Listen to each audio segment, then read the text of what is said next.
네, 지난 시간에 이어서 오늘 또 이 하이델베르크 요리문답 33주일 문답을 함께 나누면서 은혜를 나눌까 합니다.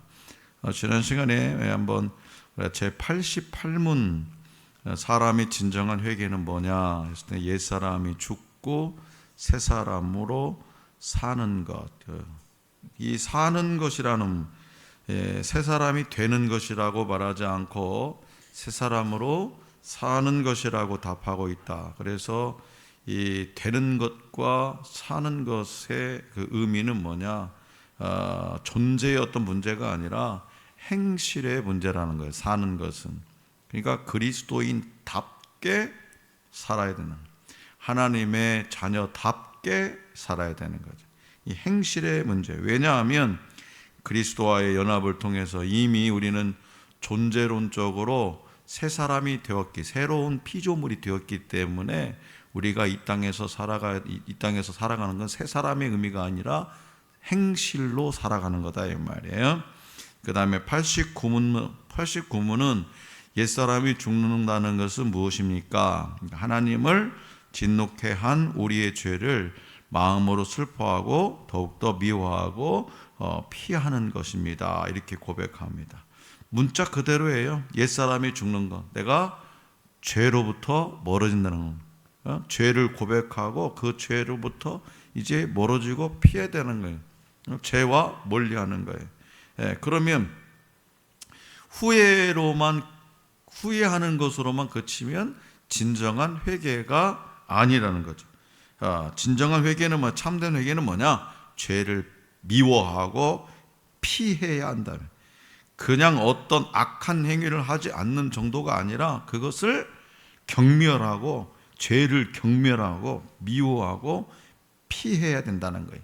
자, 그렇다면 새 사람으로 산다는 것은 무엇을 의미하냐? 90문입니다. 90문. 제가 제 새 사람으로 다시 사는 것은 무엇입니까?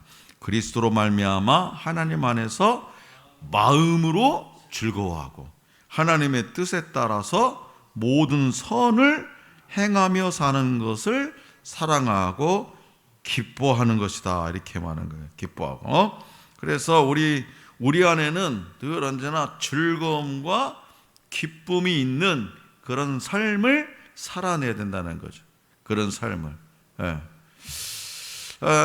그래서 우리가 이제 옛사람이 죽고 이제 새 사람으로 살아가기 때문에 이 새 사람은 마음의 즐거움과 기쁨이 있어야 된다 이겁니다. 자, 그래서 그러면 이제 옛사람이 죽고 새 사람으로 다시 산다는 것에서 이 회개의 소극적인 측면과 적극적인 측면을 우리가 발견했다면 죄가 무엇인지에 대해서 웨스트민스터 소요리 문답 제14문답은 이렇게 정의를 한다고 그랬어요.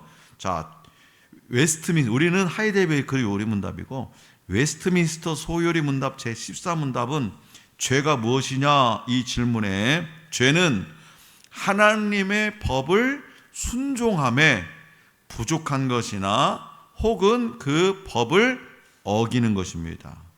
우리가 일반적으로 생각할 때 죄 하면은 하나님의 법을 어기는 것, 그지?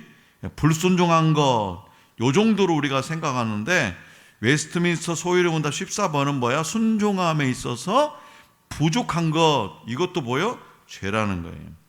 그래서 죄는 본질상 두 가지로 나뉘는데 하나님께서 하라고 하신 일을 하지 않는 것, 하지 말라고 하신 것을 하는 것, 이것이 바로 죄라는 거예요. 그러니까 좀 더 확장해서 해석하자면 하나님께서 하라고 하신 일을 하지 않도록 하거나 하지 말라고 하신 일을 하게 만드는 그런 악한 감정들도 죄의 범주에 들어간다는 거예요. 그러니까 내 생각만 가지고도 죄라는 거예요. 생각만. 감정이 생각이잖아요. 감정이. 그것도 죄라는 거예요. 그래서 여기서 우리가 주목해야 될 것은 하나님께서 금하신 일들을 하는 것도 죄지만 하나님께서 하라고 하신 일들을 하지 않는 것도 죄로 규정하고 있다는 사실이. 그런데 우리는 하나님께서 하지 말라고 하신 일을 하는 것은 당연히 죄라고 생각하지만, 제가 좀 전에 말씀드린 것처럼 하라고 하신 일을 하지 않는 것에 대해서는 그다지 죄라고 생각하지 않는 경우가 많이 있다는, 그러나 이 두 경우가 모두 죄라는 사실을 우리는 기억해야 된다. 여기까지가 지난주에. 그래서 계속 이어서 말씀드리면, 세상 법만 하더라도 구호 의무라는 것이 있어서, 구호 의무, 누군가 위험에 빠져 있는데 내가 그 사람을 구하는 과정에서 위험에 처하지 않을 것이 분명한데도 그 사람을 구하지 않으면 처벌을 받게 됩니다. 실례로 자살 방조죄 이런 거죠. 예? 누군가 막 자살을 하는데 옆에서 그냥 그대로 지켜보고 있어. 그 사람을 구하는데 위험한 일이 없어. 그럼에도 내비둬. 그러면 그 사람이 뭐예요? 자살 방조죄로 처벌을 받는다. 이를 다른 말로 하면 착한 사마리아인의 법이라고 해도 돼요. 착한 사마리아인의 법. 사마리아인의 비유 아시죠, 여러분들? 나그네가 쓰러져서 그냥 다 진짜 죽기 일보 직전이에요. 근데 뭐 율법 교사니 바리새인이 사두개인이니 정말 하나님의 율법을 잘 안다고 하는 사람들은 쓱쓱쓱쓱 스쳐가는 거죠. 근데 사마리아인은 누굽니까? 개만 또 못한 사람이라고 취급받는 사람들이에요, 거기는. 근데 그 사마리아인, 그 유대인들로부터 개만 또 못한 사람, 인간들로 취급받는 그 사마리아인이 그 사람을 여관으로 데려가서 치유해주고, 자기가 가지고 있는 것도 다 내어주고, 그리고 그 여관 주인에게 이 사람이 다 나을 때까지 다 완벽하게 치료해주고, 부족한 거 있으면 내가 다시 와서 지불해 주겠노라. 이게 착한 사마리아인. 그래서 착한 사마리아인의 법이라고 부르는데, 세상 법도 이럴진데 하물며 하나님의 법은 얼마나 더 높은 기준을 요구하고 있을까요? 그래서 우리는 우리 삶의 기준을 세상에 두지 말고 하나님의 말씀인 성경에 두어야 된다는 거예요. 예? 성경에. 근데 요즘에 이제 이렇게 운전하고 막 가다 보면 밤에 아니면 골목길 으슥한 곳에서 막 뭐 불량 배들이 어떤 소년을 하나 막 이렇게 하고 있으면 우리는 차에서 내려가지고 무슨 상황인지 막 이렇게 해야 되는데, 우리 사모님은 빨리 가. 대체적으로 그러죠. 신경 쓰지 말고, 남의 일에 창간 맞지 말고 빨리 가. 애들한테 맡기 전에.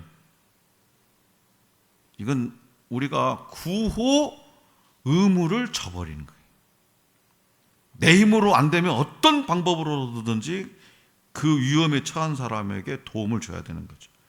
그러니까 세상은 괜히 남의 일에 간섭해서 손해보지 말고 그냥 모른 척해라. 그냥 모른 척해라. 근데 우리는 세상에 두지 말고 하나님의 말씀인 성경에 둬야 된다.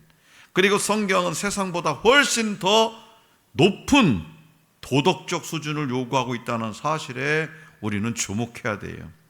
세상법은 행위 그 자체에 중점을 두지만, 하나님의 말씀은 우리의 마음까지도 하나님의 심판의 영역에 포함시키고 있다라는 거예요.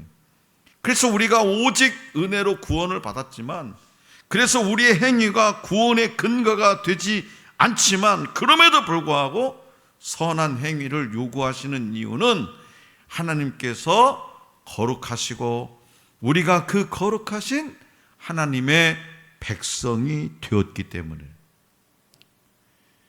한 주권 국가의 국민이 된다는 것은요, 그 나라의 법을 지킬 의무를 진다는 것과 같은 말이죠. 이와 마찬가지로 우리가 하나님 나라의 거룩한 백성이 되었다면 당연히 그 나라의 법을 지켜야 됩니다. 그 법이 뭐냐? 바로 하나님의 말씀. 하나님의 말씀. 따라서 우리는요, 참된 회개가 무엇인지, 그리고 옛사람이 죽고 새사람으로 다시 사는 것이 무엇인지 깊이 생각해 보고 거기서 깨닫게 되는 이 회개의 소극적인 측면, 즉 죄를 미워하고 피하는 것과 적극적인 측면, 하나님의 뜻을 행하는 삶에 대해 바르게 알아서 참된 회개의 삶을 살아야 하는 거죠. 바로 이런 이유로 우리는 지난 시간에 나눈 것처럼 구원받기 전에 자기 모습 그대로 하나님의 말씀에 불순종하고 살면서 자신의 구원을 확신하는 어리석은 사람이 되지 않도록 우리의 삶을 늘 언제나 하나님의 말씀, 그 말씀의 거울 앞에 비춰보고 그 말씀을 따라 살아야 되는 거예요. 그러니까 이 사실을 기억하면서 우리의 삶의 길잡이와 지침이 되는 이 하나님의 말씀, 하나님의 말씀 이게 너무나 어려우면 앞에 이렇게 있잖아요. 그 십계명. 예? 십계명이 성경이 앞에 있나? 요즘 뒤에 있죠, 뒤에요. 십계명. 이 십계명이라도 좀 읽어봐. 십계명이라도. 그러면 이 십계명대로만 살아도 하나님의 말씀대로 살아가는 거예요. 자, 그렇다면 그래서 우리가 이 하나님의 말씀을 깊이 사랑하고 마음에 새겨서 또 순종함으로써 하나님께서 약속하신 놀라운 복을 받아 누리시기를 바랍니다. 하나님이 약속하신 놀라운 복이 성경에 몇 개냐? 360여 가지. 360여 가지. 이 360여 가지의 복을 받아 누리길 바랍니다. 자, 그렇다면 하나님의 뜻에 따라 모든 선을 행하는 것이 뭐냐? 모든 선을 행하는 것. 무엇이 선행일까? 자, 91문답을 통해서 한번 살펴보겠습니다. 자, 91문답은 안 읽어봤으니까 여러분이 답 읽어주세요. 제 91문. 그런데 선행이란 무엇입니까? 참된 믿음으로 하나님의 율법을 따라서 그리고 그의 영광을 위하여 행한 것만을 선행이라 하며 우리 자신의 생각이나 사람의 계명에 근거한 것은 선행이 아닙니다. 아멘. 자, 먼저 선행, 즉 선한 행위에 기본 전제가 있다는 거죠. 그 선한 행동을 하기 전에 먼저 해야 되는 게 뭐냐? 바로 믿음이라는 거예요. 믿음. 참된 믿음을 가진 사람만이 선한 행위를 할 수 있는데 그 수단이 뭐냐? 하나님의 율법, 즉 하나님의 말씀인 성경이 가르치는 대로 행해야 한다는 거예요. 그리고 그 목적은 뭐냐? 하나님의 영광. 자기가 막 선행을 하면 사람들이 막 칭찬해주고 잘한다고 박수 쳐주고 막 그러잖아. 그러면 내가 막 어깨가 으쓱거리고 막 우쭐대고 이런 것이 이래지는데 그게 아니고 뭐요? 하나님께 영광. 우리의 선행의 목적은 하나님의 영광이에요. 목적과 수단은 조화를 이루어야 됩니다. 아무리 목적이 정당해도 수단이 정당하지 않다면 목적도 정당화될 수 없다는 거죠. 예를 들면 옆집 아이가 너무 배고파가지고 굶어 죽게 생겼어. 그래서 내가 돈이 없네. 그래서 마트에 가서 뭔가 훔쳐다가 걔를 먹였어. 이건 이게 조화가 이루어진 게 아니죠. 그러니까 목적과 수단이 정당하지 않다면 목적도 정당화될 수 없다. 아무리 수단이 정당해도 바른 목적이 설정되지 않으면 그 수단도 정당화될 수 없다. 다른 사람을 착취하고 탈세해서 모은 재물로 아무리 헌금을 많이 하고 기부를 많이 해도 그리고 그것이 하나님의 영광을 위한 것이라고 스스로 항변해도 그것은 결코 하나님 앞에서 선한 행위로 인정받을 수 없습니다.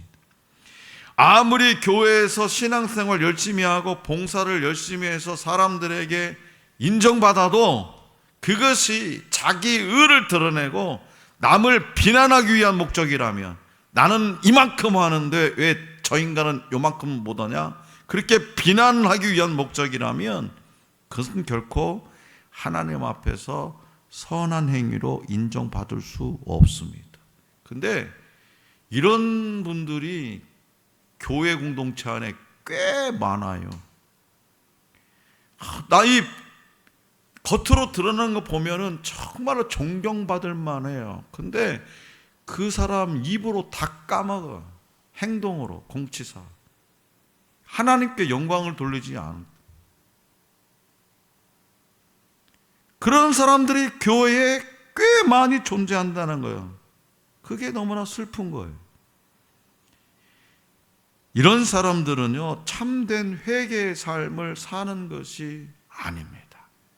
참된 회개, 하나님 십자가에서 예수님이 내까지 것이 무엇인데 불구하고 모진 고통을 받으시고 두 손 두 발에 못 박히시고 옆구리에 창이 찔리시고 물 한 방울 남김없이 다 쏟으시고 그 광야의 태양볕에 바짝바짝 말라가며 메말라 죽어간 그 사랑으로 우리가 구원받았는데 그 구원의 은혜만 마음속에 생각해도 우리는 내 의를 드러낼 수가 없게 되는 거죠. 그래서 아직도 악한 본성에 자신을 내어 맡긴 채 죄의 종로로 다는 사람들입니다. 따라서 이들이 아무리 회개했다고 주장해도 그것은 공허한 외침뿐이니 상식적으로 생각해봐도 자기 잘못을 진심으로 뉘우친 사람이 이전의 잘못을 되풀이하는 것은 불가능하고 뉘우쳤다는 사실은 그 사람의 나중 행위로 검증되는 것이기 때문이죠. 그래서 이러한 오류를 범하지 않기 위해서는 우리는 선행이 무엇인지 그리고 그 근거가 무엇인지 분명히 알아야 됩니다. 선행은 본 문답에서 설명한 대로 참된 믿음으로 하나님의 율법을 따라서 그분의 영광을 위하여 행한 일입니다.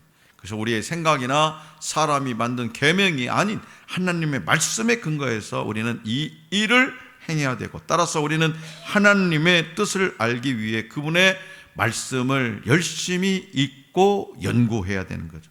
또 오직 하나님의 영광이라는 한 가지 목적에 우리의 삶의 초점을 맞춰야 됩니다. 그리고 무엇보다도 조심할 것은 우리가 이것을 잘 행했다 하더라도 그것을 우리 자신의 의로 여기지 말아야 된다는 거예요. 여러분들이 정말 교회에서 신앙생활하면서 우리 사람들에게 칭찬받을 수 있죠. 그러면 바로 하나님께 영광 돌리세요. 그래서 오직 우리는 하나님의 뜻과 하나님의 영광이 우리 모든 선행의 근거와 목적이라는 사실을 기억하시고 기쁘고 즐거운 마음으로 하나님께서 정해 주신 여러 가지 의무들을 행하고 이를 통해서 하나님께 영광을 돌리시기를 바랍니다. 자, 사랑하는 성도 여러분, 오늘은요 지난주하고 오늘은 감사의 삶을 살기 위해서 전제되어야 할 참된 회개에 관해 대해서 우리가 감사의 삶을 감사의 삶을 이제 살아야 되는데 예수 믿고 이제 구원받은 우리는 감사의 삶을 이 땅에서 살아야 되는데 그 감사의 삶을 살기 위해서 먼저 앞서서 행해야 될 것이 뭐냐? 조건이 참된 회개라는 거예요.